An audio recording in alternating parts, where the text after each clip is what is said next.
Okay, so this is a Dieffenbachia that I've been growing for almost a year now.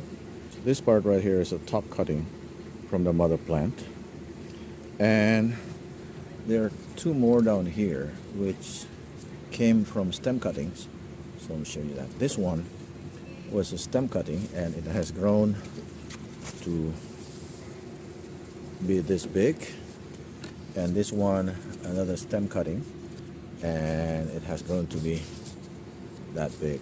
Okay, now I'm not sure what exactly the exact cultivar of this Dieffenbachia, but I think this one is the Puerto Rico one.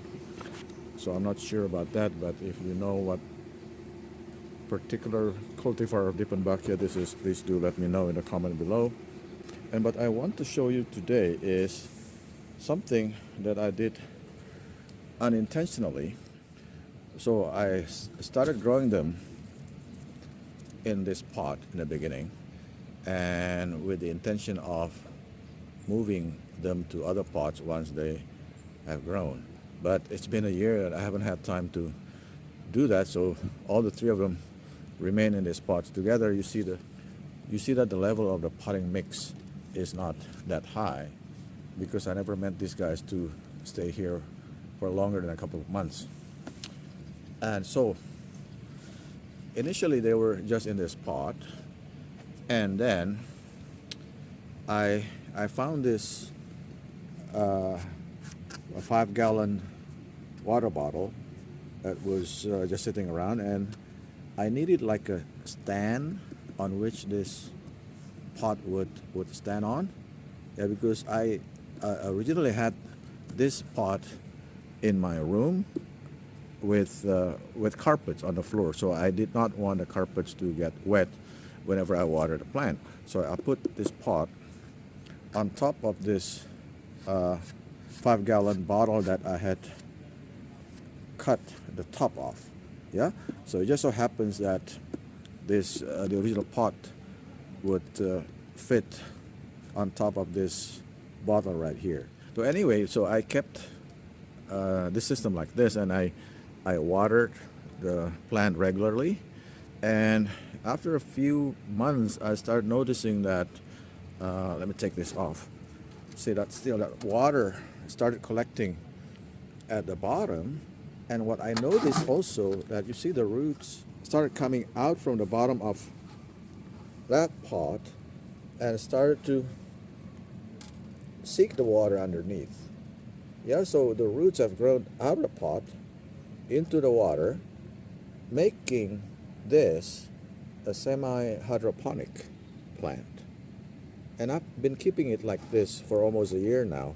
So the roots that you see there at the bottom, they are actually, they're not soil roots. They're water roots. They are aerial roots, whatever you want to call it, but they're not the same roots that would grow in the soil. This is actually a self-watering pot. Yeah, without me intentionally wanting to make it that way.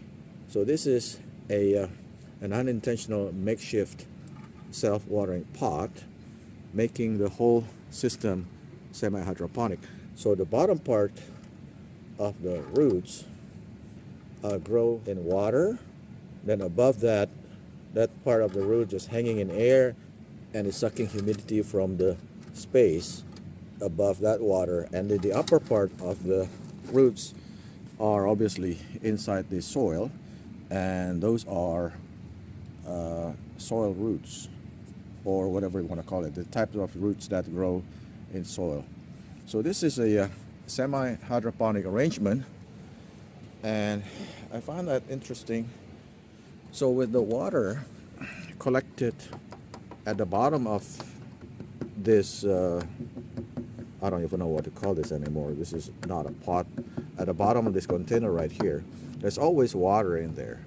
So that would keep the lower part of the roots moist all the time.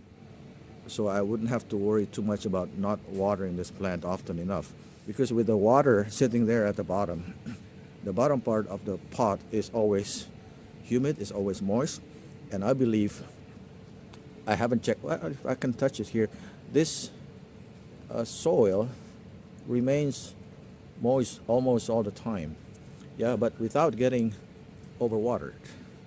Yeah, so I think that's the beauty of this semi-hydroponic system, right? So I'm just leaving it like this. I have no intention of changing anything. So you might want to try this at home. Make your plant a semi-hydroponic